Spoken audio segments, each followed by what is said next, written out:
பொதுத்தமிழ். பூவின் 7 நிலைகள். அரும்பு, மொட்டு, முகை, மலர், அலர், வி, செம்மல். தாவர இலைப்பெயர்கள். ஆல், அரசு, மா, பலா, வாழை இலை, அகத்தி, பசலை, முருங்கைக்கீரை, அருகு, கோரை, புல், சப்பாத்திக்கள்ளி, தாழை, மடல், அரும்பு, நாணல், தோகை, பனை, தென்னை, ஓலை, நெல், வரகு, தாள், மல்லி, தழை, கமுகு, கூந்தல். தமிழில் ஒரு சொல் பல பொருளைக் குறித்து வருவதுமுண்டு. மை என்ற சொல்லுக்கு மரம், விலங்கு, பெரிய, திருமகள், அழகு, அறிவு, அளவு, அழைத்தல், துகள், மேன்மை, வயல், வண்டு என பல பொருள்கள் உண்டு. தமிழுக்கு முத்தமிழ் என்னும் சிறப்புப் பெயரும் உண்டு. இயல்தமிழ் எண்ணத்தை வெளிப்படுத்தும். இசைத்தமிழ் உள்ளத்தை மகிழ்விக்கும். நாடகத்தமிழ் உணர்வில் கலந்து வாழ்வை நல்வழிப்படுத்தும். தமிழ் கவிதை வடிவங்கள். துளிப்பா, புதுக்கவிதை, கவிதை, செய்யுள் போன்றவை. உரைநடை வடிவங்கள். கட்டுரை, புதினம், சிறுகதை போன்றன. தமிழ் வரிவடிவ எழுத்துக்கள் அறிவியல் தொழில்நுட்ப நோக்கில் உருவாக்கப்பட்டவையாக உள்ளன. 2000 ஆண்டுகளாக வழக்கில் இருக்கும் சில தமிழ்ச் சொற்கள். உழவர் என்ற சொல் நற்றிணை என்ற நூலில் இடம்பெற்றுள்ளது.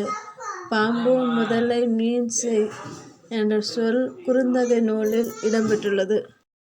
வேளாண்மை என்ற சொல் கலித்தொகை திருக்குறள் என்ற நூலில் இடம்பெற்றுள்ளது. வெல்லம் என்ற சொல் பதிற்றுப்பத்து என்ற நூலில் இடம்பெற்றுள்ளது. கோடை, மருந்து என்ற சொல் அகநானூறு என்ற நூலில் இடம்பெற்றுள்ளது. பார் என்ற சொல் பெரும்பான்மையாற்றுப்படை என்ற நூலில் இடம்பெற்றுள்ளது. அரசு என்ற சொல் திருக்குறள் என்ற நூலில் இடம்பெற்றுள்ளது. மகிழ்ச்சி என்ற சொல் தொல்காப்பியம் திருக்குறள் என்ற நூலில் இடம்பெற்றுள்ளது.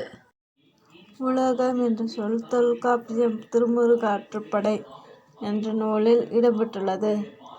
ஊர், அன்பு, உயிர், புகழ், செல், ஒளி, முடி என்ற சொல் தொல்காப்பியம் என்ற நூலில் இடம்பெற்றுள்ளது.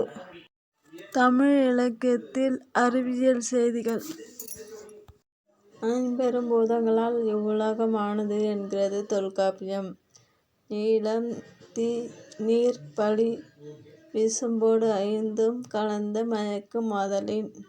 தொல்காப்பியம்.